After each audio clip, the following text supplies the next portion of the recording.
sanadkii 1989 xogsirada ayaa soo gaadhay aqalka cad ee Mareykanka sheegaysana in ciidanka Ciraaq uu karkaarka jabiyay xaddigii awoodda loogu talagalay ciidanka jira bariga dhexe taasoo macnaheedu yahay inay hanjabaad ku hayaan Mareykanka iyo xulafadiisa Israa'iil maalinka Ciraaq oo awood sheegatay jasiiradda Carbeed kaalinta afraadna ka gashay ciidamada ugu awoodda badan adduunka oo dhan daawadayaal ku soo dhawaada sheekado dhameystiran magacaygu waa Maxamed Suweydali halkana waa Madowles TV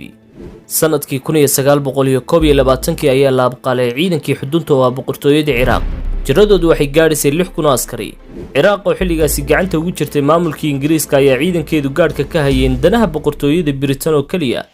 sanadkii 1930 ayaa madaxdii Ingiriisku ay u ogolaadeen ciidankii Ciraaq in jiradooda kor loo qaado waxaanay gaadheen xilligaasi 10,000 askari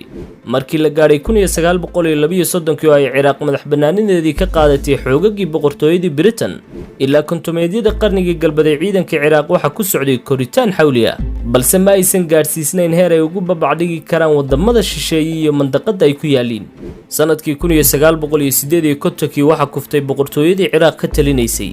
waxaana wadanku isu rogay jamhuuriyad madax bannaan ciidamo tiro badan ayaa lagu soo kordhiyay awoodda Ciraaqiyada oo la aasaasay guuto cusub oo ciidamada badda ah kuna gaashaaman maraakiib dagaal iyo saanad military oo kale halka la furay dugsi lagu barto duulimaadka diyaaradaha dagaalka iyagoo la kaashanaya Ingiriiska waxaana lagu soo kordhiyay 22 madaafiic 9299 qori 1553 seefood 238 tikniko iyo 13 diyaarado dagaal kadib afkambiga Cabdikariim Qaasim waxa xoog loo daneeyay hirgelinta tiirarkii ay ku taagnaayeen ciidamadii dalku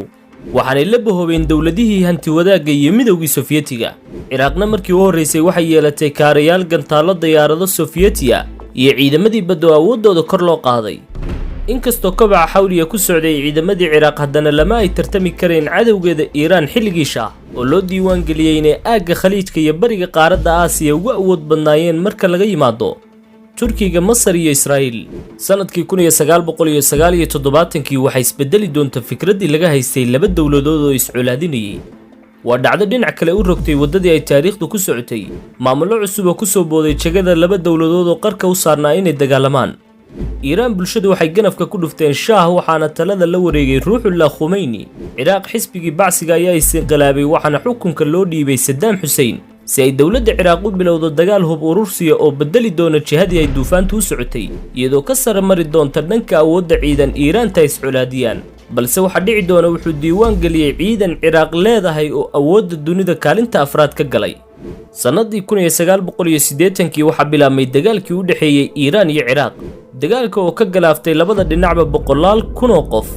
waxa uu soo gabagaboobay kadib 8 sanadood oo cidna aan dhinaca dhulka loo dhigin labada daraf iyagoo ka sii awood badan sidii hore ayay dagaalka soo afjareen urashada 80maadkii iyo bilowgii dagaalka waxa Saddam Hussein ku soo kordhiyay ciidanka Ciraaq laba awoodood oo kala ciidanka ilaalada jamhuuriyadda oo noqday gacanta xadiidka ee Saddam iyo ciidanka shacabka oo xiriirsaday kaalmaha ciidamada ugu awoodda badan dunida oo dhan sidoo kale waxa uu kor u qaadis iyo tayeyn ku sameeyay ciidamada cirka iyo kuwa badda Saddam isagoo ka faa'iideysanaya nacaybka ay reer galbeedku u hayaan Iiraan iyo jasiiradda Carbeed oo ka cabsi qabtay kacaankii Khomeini kula wareegay talada xiriirkii Sofiyeetiga kala dhaxeeyay dhaqaalaha uga soo xarooda saliidda Ciraaq waxa uu kobac laxaad la geliyay tirada tayada iyo saanadii military ciidanka wadankiisa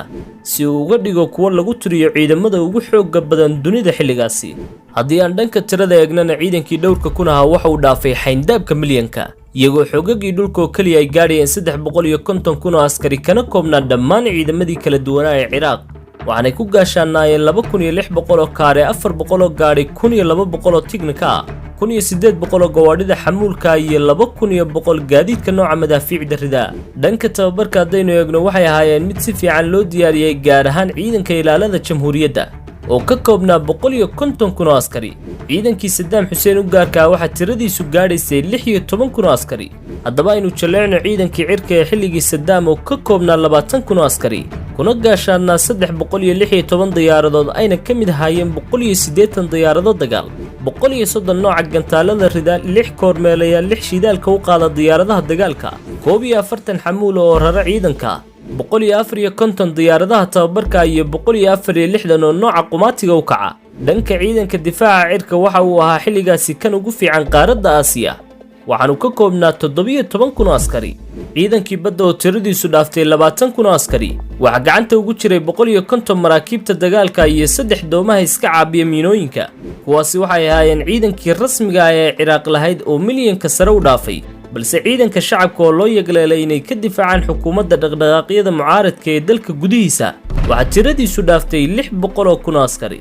madaxweyne Saddam Hussein waxa uu ciidankiisa u sameeyay warshado lagu farsameeyo hubka ay u baahan yihiin. sidoo kale waxa uu gantaalo tiro badan ka helay reer galbeedka, kuwaas oo markii dambe lagu farsameeyay warshadihii ciidanku lahaa, loona bixiyay magacyada kala ah Cabbaas, Xuseen Caabid, Tamuus, Faatix iyo Abaabiil. taasina waxay wadada u xadhayeen ciidankii Ciraaq galo kaalinta afraad isagoo ay ka horeeyaan Mareykanka, Sofiyeetiga iyo boqortooyada Britain. duulaankii Saddam ee Kuwait waxa uu hoos u dhigay awooddii uu lahaa ciidankiisu, waxaana sabab u ahayd dunida oo ku soo jeesatay kana dayrisay dhiiranaanta ay soo wataan ilaa ay gaadhay sanadkii 2003 oo Mareykanku ku soo duulay Ciraaq. taasina waxay soo gabagabaysay ciidankii dunidu ka cabsatay awooddooda. haddaba daawada maysleeday ciidan taagtaas leh ayaa ku jira dowladaha Carbeed waqti xaadirkan. faaladaada xagga hoose noogu reeb, naguna soo biir.